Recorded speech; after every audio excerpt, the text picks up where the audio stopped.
ये ठीक तो हो जाएंगे। इन्हें क्या हो गया है?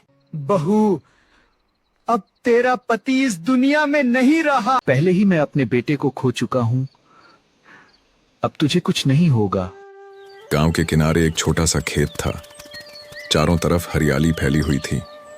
सुबह होते ही हल्की धूप खेतों पर पड़ती और ठंडी हवा चलने लगती। उस खेत के बिल्कुल बीचों बीच एक बहुत बड़ा पुराना और घना आम का पेड़ खड़ा था। उसकी शाखाएं इतनी फैली हुई थीं कि दूर से ही वह पूरे खेत की पहचान बन जाता था। गर्मियों में उस पेड़ पर इतने आम लगते थे कि डालियां झुक जाती थीं। उसी पेड़ के पास एक छोटा सा मिट्टी का घर था। वही घर था मोहनलाल का। मोहनलाल एक सीधे साधे, मेहनती और खुशदिल इंसान थे। उनका चेहरा हमेशा मुस्कुराता रहता था। उनके साथ उनका एक बेटा और बहू रहते थे। छोटा सा परिवार था, लेकिन प्यार से भरा हुआ। सुबह होते ही घर में हलचल शुरू हो जाती। बहू चूल्हे पर खाना बनाती, बेटा खेत के काम की तैयारी करता और मोहनलाल धीरे धीरे उठकर आंगन में बैठ जाते। कुछ देर बाद तीनों साथ में चाय पीते और दिन की शुरुआत करते। मोहनलाल का बेटा बहुत मेहनती था।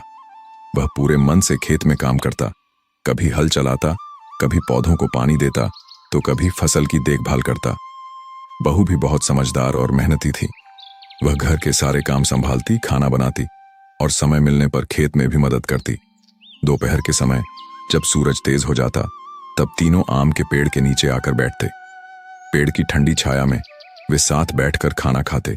वहीं हंसी मजाक होता, बातें होती और थकान दूर हो जाती।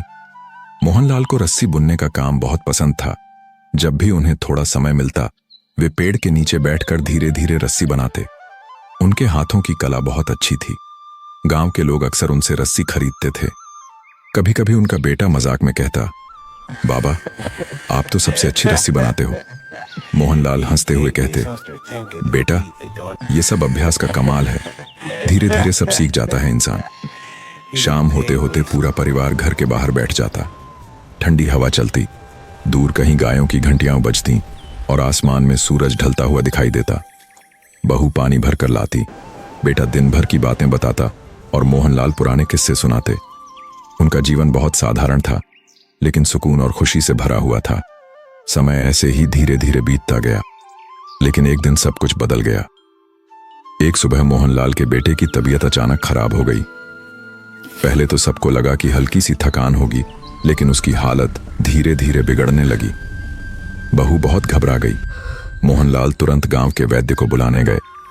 वैद्य ने दवा दी और कहा कि आराम करना जरूरी है। कुछ दिन तक घर का माहौल बदल गया। जहां पहले हंसी गूंजती थी, अब चिंता और खामोशी थी। बहू दिन रात अपने पति की सेवा करती रही। मोहनलाल भी हर समय उसके पास बैठे रहते।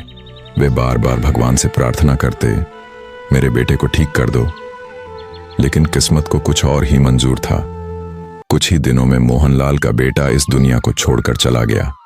उस दिन घर में गहरा सन्नाटा छा गया, जैसे सब कुछ एक पल में रुक गया हो।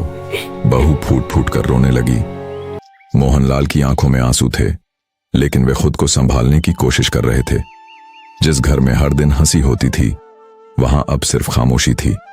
दिन बीतते गए, लेकिन उस दुख का असर कम नहीं हुआ।